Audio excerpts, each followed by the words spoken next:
Hola, bienvenidos a la clase de Español 102. Soy señora Christie, su maestra o profesora.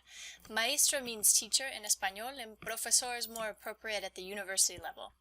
If you've taken another Spanish class with me, you may remember that in Latino culture, you can call people by their title to show respect. So while saying in English, hello teacher or professor, it sounds a little bit strange in the Spanish-speaking world, it would be quite appropriate, just as calling your aunt tia or your cousin primo would be used instead of their name. It's about giving respect to the places people have in your life, both in your family and in your job. So you can call me Señora Christie, Mrs. Christie, like we would in the United States, or just profesora, since the place I have in your life is your profesora. So with that short cultural lesson, I welcome you to an elementary Spanish course that focuses on building the basics of the Spanish language and culture. Bienvenidos! While how much you learn ultimately depends on the work and effort that you put into it, at the end of this course, everyone should be able to ask and answer questions and have basic conversations in the present and the past tense. While I often hear that Spanish 101 covers a lot of what many people learned in high school, you may find that 102 is a little more challenging and will likely cover concepts and tasks that will challenge you. This is not to say that you can't do it. You're certainly capable. The question is, are you willing to put in the work, the time, and the effort to take the learning to the next level? Since this is a Spanish course, future videos, instructions, and most of your assignments will mainly be in Spanish. That statement might not sit well with you as you realize that trying to figure out what it is saying in Spanish, it takes a lot of work. But you would be surprised how much you can understand if you don't give up and you put in that effort.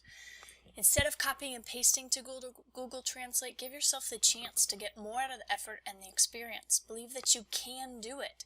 I encourage you to try to understand based on what you know, what you've learned, and what the situation is. Just because you don't know exactly what a word means doesn't mean that you can't figure out the main idea. If you don't understand, it's okay. That's part of the process. Try not to get frustrada or frustrado, but take advantage of la oportunidad. So this course uses several open educational resources, also known as OERs. While you don't have to purchase any kind of textbook, the course contains content from materials that just as many textbooks out there have been designed by educators, often with the input of students like you. The decision to move to OERs, apart from the obvious no cost benefit that it has for students, is that my desire is that it gets us closer to our goals, helping you communicate in the language and learn deeper aspects about the rich and vast Spanish-speaking world that connect you to its people and helps to enrich your own life and perspectives. So now let's talk about how we're going to do that.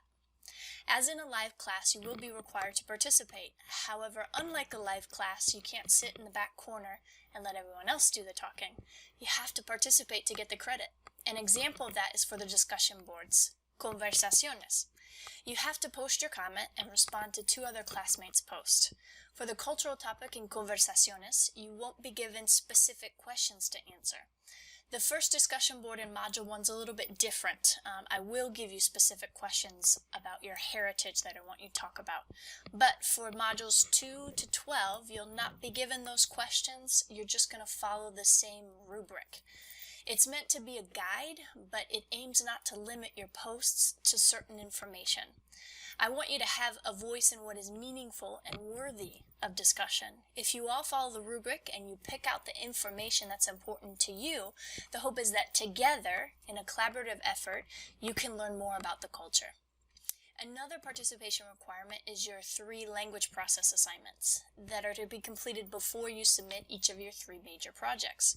Your oral interview, your research presentation, and then your second oral interview. The first one is for you to meet with me so that we can check in, see how things are going, and I can help guide you in the right direction to show how to kind of put together all that you know and apply that to a conversation. The idea for all of these is really so that you don't feel that you're on your own. You do get points for coming and doing the work, but I want you to go through the process of making improvements by getting the help and practicing. I won't do it for you, and you'll get more out of it the more you are prepared and have attempted or started on the projects. Just make sure you check out the course calendar for the details on those dates. Now, let's talk about the time that goes into the course. Since you're taking an online course, it's a course that does work at your pace. There are 12 modules, and I've built in an extra week with the intention that you'll get started now and work ahead of the due dates for optimal learning. That way, when things get busy, when you start struggling a little bit, because that's going to happen, you give yourself that time to really work through it. How much time and effort you put in will ultimately correlate with what you get out of it. I want to focus on telling you to allow yourself the time to really learn. I can't stress that enough. That really is the reason for that later date, building in that extra week so that you're not pressuring yourself to I've got to learn this now, I've got that due date. So don't procrastinate. Don't wait until close to the date and then cram it all in. Make your attitude not that you just want to get it done or pass the course. Use the opportunity to really learn something, get something from it. Make that your goal. This is a 100-level course, and it's a doable course if you do the work and do it to the best of your ability. And when you have struggles, talk to me. Let's work out new strategies together. I believe that while we all learn at different paces, everyone can learn. Each week, got those 5 blocks of things. Just really cross it off when you get to it. I encourage you to just set aside a little time each day. Remember, if you're rushed, you're stressed, you're not going to be able to get the most out of the assignment, and you're not going to retain a lot of the information, and that's going to make you feel like you can't do it, but you can. So basically, once you get through the Start tab, you're going to spend most of your time in the Tarea Asignaciones. Tarea is Spanish word for homework. It includes everything you need to know and do. You do have a midterm and a final, and you also have 4 practice tests. 2 are before the midterm, 2 are after, so that you can check where you're at and learn from the mistakes in preparation for the midterm and final. For each module, you're going to see a checklist in the module folder. You'll see the work in each module divided in what I like to call your top 5. And that's where you really see it also in the calendar. Those 5 assignments. First is that soft chalk lesson. You can consider it your text. It puts together all those OER resources and materials into one, and it includes questions throughout to check your learning. You get credit for completing these, and you can take them and review them as many times as you want. The goal is to help you get there and to learn. The second one is discussion board conversaciones.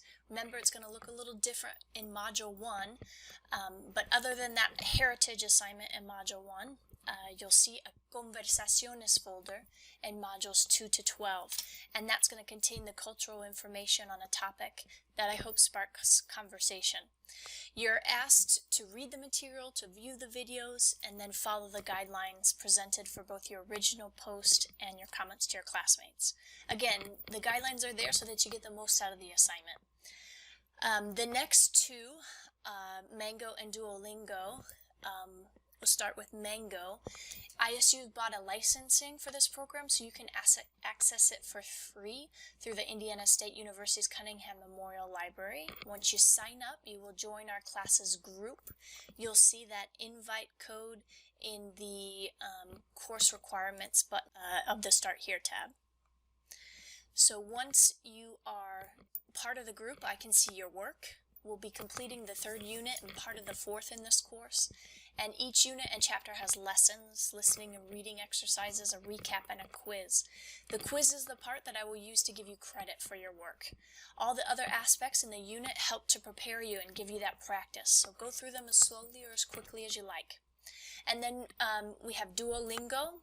And it does include advertisements and may ask you to purchase the Plus program, but you're not required to do that. Sometimes working on a desktop or laptop is a little bit easier. Your phone, the advertisement is going to come up after each lesson, but on a desktop you'll just kind of see those advertisements on the side. But Duolingo is a program that has skill levels, and you're asked to complete each skill to a crown level 4 or higher. You'll see screenshots where it has a little crown, so it's basically 4 lessons throughout. Each module you're going to be assigned a skill. You don't have to submit your work each module. There's 4 checkpoints where you send me a screenshot of those 3 or 4 skills for that section. So both Mango and Duolingo are designed to help you to be in the language and to use it. It's not particular topics like we're going to learn this grammar lesson or whatever else. It's really working to put you in the language. And then the other column that you have in your calendar is the other stuff, the Blackboard assignments, exams, things like that. You will also need to use the proctoring service for the midterm and the final. The service is free just as long as you schedule ahead of time and don't use the online demand feature. That's if you wait too late and have to schedule within 24 hours. If you feel overwhelmed right now, don't worry. You can do it. Si se puede. We're all in this together. Email me, visit me, call me during my office hours or whenever works for you. Also, check out your course calendar for that help session. Come ask any and all questions that you have and meet your classmates. You can also talk to your classmates through the FAQ discussion board in the Conversaciones button. For your first video assignment in Module 1, if you have problems with recording or any Blackboard problems, remember the Start button has all those tech numbers, that contact information.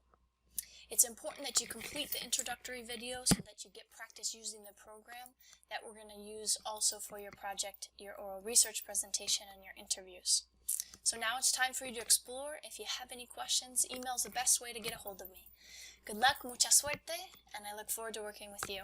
See you soon. Hasta pronto.